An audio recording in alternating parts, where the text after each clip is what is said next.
Welcome back to 0.5%. This is episode 16. We'll have 3 parts in this episode. In part 1, be updating everybody, taking a look into the tracker and some of my most recent trades. In part 2, we'll be looking at ticker SKYE, SKYE, and ticker TQQQ. We're deep diving into a new strategy that I've been trying to implement.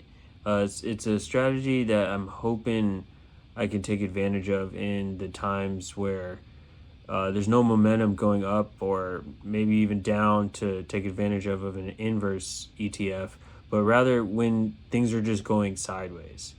And I think there's an opportunity here as well to more frequently hit that 0.5% goal of mine. Part 3 of this episode, I'm going to be doing just a little bit more of daily research. There's been a lot of news going on, in particular with semiconductors, which are my favorite, and then specifically NVIDIA. There's been so much news about with all the tariffs and their exemptions.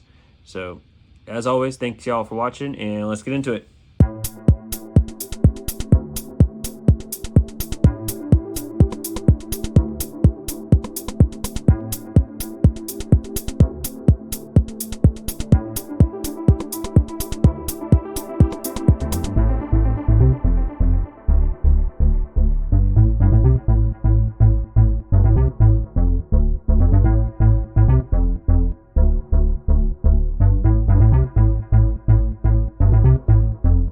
All right, let's jump into it. I've got open here the tracker to 100K. I'm not sure where the last time I updated the videos with my spreadsheet, but I believe it was around these larger down days.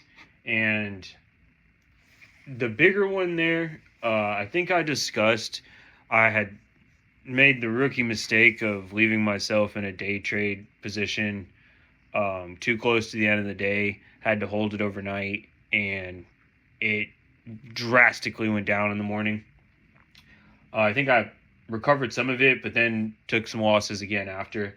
So it just kind of came out to what I was down in the whole day, or at the beginning of the day.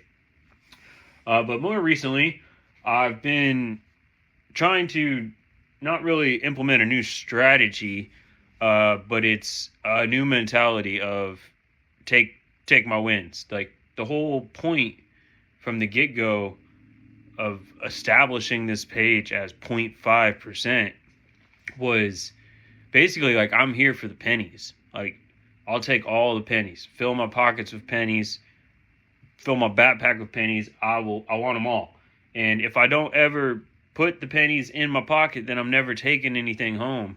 And I've been trying to implement that mentality, and it's been smaller wins, but wins nonetheless. You'll see on the 11th it was $63, the 14th $40, 15th $220 almost, 16 $71, and then today about $60. And today I only traded from 2 o'clock to 3 o'clock. Or I had one trade early at open, I think for like $9. But the majority of my trading I did at the end of the day. Super nice day. Got to go to the zoo with the family. And I mean, that's why I started this and left my old job, was to be able to work when I want, wherever I want, and just be with my family. So I'm grateful for a win today, even if it's just $60. Got to kick it with my family. But before we jump into the charts, I want to pull up the detailed tracker and just kind of give a heads up of what we're getting into. So for a while, I was just trading dust and nugget. You can see all of these nugget and dust trades. And then it kind of got boring. So the strategy that I was working on, I think I'm not inventing the wheel here. I am trying to learn it on my own, because I think even though it's maybe slower and on those minus 400 days more painful, I'm learning it better this way rather than someone just telling me and thinking I know it. But the strategy that I think I've been implementing is what's called the momentum strategy. And, I'm waiting for momentum for everything to show in an uptrend. Like, all the moving averages in order above each other, 10 over 20 over 50 over 200. And then the RSI to start getting strong, positive MACD, and trending up. But I don't think the momentum strategy is ideal for the type of market we're in now. So I'll pull up QQQ on the daily scale later in this episode, and you'll see that we're still in a downtrend. Pretty much since Trump came in office, we've had some good days. There was the day with the tariff exemptions to tech, and it shot back up, but it just shot back up to its downtrending 10 period moving average, maybe the 20, and is still going down. So if the big picture momentum is down, then maybe I can catch some minute to hour momentum on the day-by-day basis, but I don't think the strategy aligns. I would want to be doing a momentum strategy when there's momentum on a grand scale, in the positive direction. So, I mean, I guess I could be using the momentum strategy on inverse ETFs, but there is the risk there. They're usually leveraged. That's how I took the big loss, was getting caught in one overnight. So yeah, the opportunity is there, but I've given myself some time to. Well, I guess it doesn't really look like it, but what I'm about to say is, I was trying to make less trades while doing the momentum strategy, if that's what it's called. What I was doing at first, just trying to line everything up and look for a positive MACD and a positive RSI. But with things going down, I'm lucky to catch those slight little bounces, those breaths in between the drops. But there's a lot of days where it's just going sideways. Like the whole market's going sideways. We get a blip from a news event, either down or up. And then it just goes sideways the whole day. And already with the daily negative momentum, the big term monthly negative momentum, and then daily stagnant. It's like, how can I make money? And where the money is in the pennies. That's what I don't want to say discovered. I don't want to say even found. It's more like stumbled upon accidentally. And I'm going to show one company I traded called ticker SKYE, SKYE. And then the second one is a leveraged version of QQQ, but a paused one, a pro shares, TQQQ. And there's some better examples that I think I have in here, or some additionally good examples of where this works best, this new idea that I'm testing out. But I want to show you how I can implement it where I think it works best, and then how I can implement it even in combination with the momentum strategy when there's no momentum. So the first one we're going to be looking at is SKYE. That's this one right here, starting on April 15th. And let me see if I can get all of the buys and trades that I did in one day to here. So you'll see I've got lots of buy-ins, and how many sells? 1, 2, 3, 4, 5, 6, 7, 8. But these two here that are average back to back, what had happened on this one, and you'll see the drop in shares. So I wanted to sell all of these shares at one price, but the order got partially filled. And then once it was partially filled, it kept going up, so I canceled the rest of the order and got out for a better price. So I think it was going down. You can see the negative $9.49 dollars there. And I was catching it on a breath back, so I was going to be happy if I just got out with what I paid for. A $9 loss still isn't even that bad. But it was only partially filled. If it would have been fully filled, I would have took a much more significant loss. Luckily, seeing it partially filled and then seeing actually the trend reversing, I canceled the rest of the order, and I got out with my biggest win that day. Kind of crazy to think about.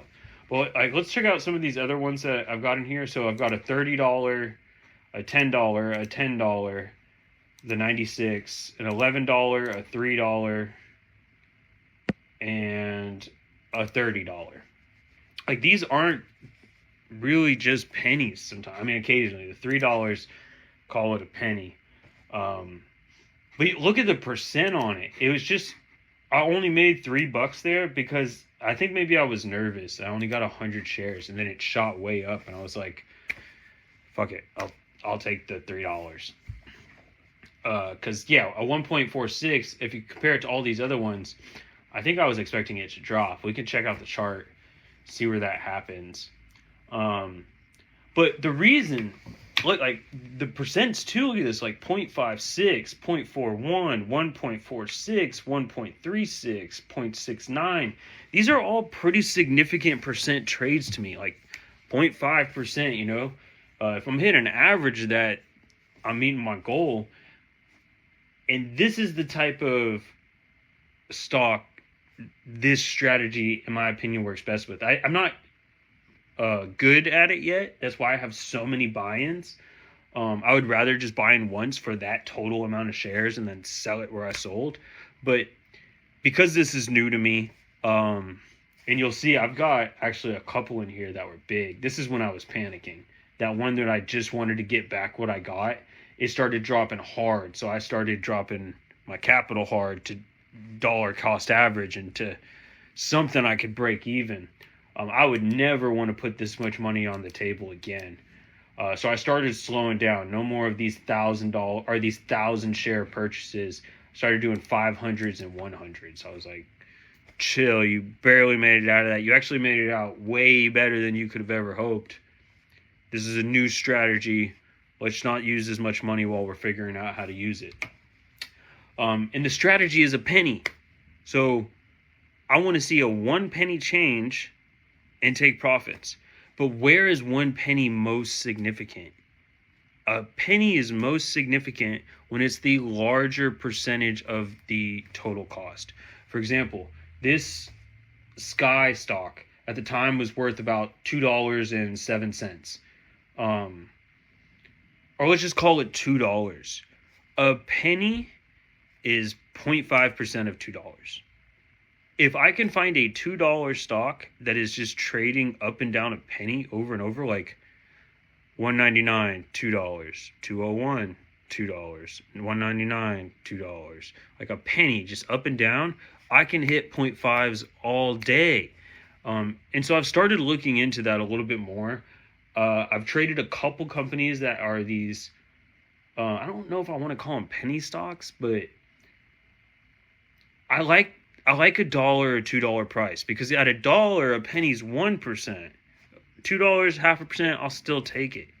And then I tried to implement this strategy a little bit the same, but elsewhere. You can see as I'm scrolling down, I was looking for these penny differences, 35.51 to 35.52.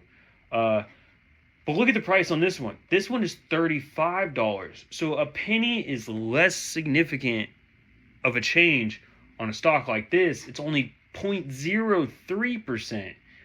Still made $7 because, again, I threw down way more. I think the reason there's so many purchases here is because I got caught up in a downtrend and I was trying to dollar cost average and just get out with anything. But that's foolish. I should not be doing that. And I think I'm getting better at it. I'm just getting adjusted to this strategy, really. So the second one we're going to be going over, I actually traded today. It's going to be this ProShares one, TQQQ. So yeah, TQQ, this is the thing I traded for the end of the day, till the end of the day. And so what I got out here, $10, $2, $3, $3, $7, minus 10, minus 21, $10, $2, $8, $2, $6, $8, minus 4, nothing, $8, $16. So one thing to point out, again, look at these Oh wait, did I highlight too much? Oh, there's some CGC in here. So that's another one of those penny differences that I took the biggest loss on. I think $10. No, my biggest loss was 21 today. Okay, but yeah. So let's. Or actually, where are we at? We're coming up on, or we're at 15 minutes. So I'll jump into the charts in part 2. And yeah, thanks for watching.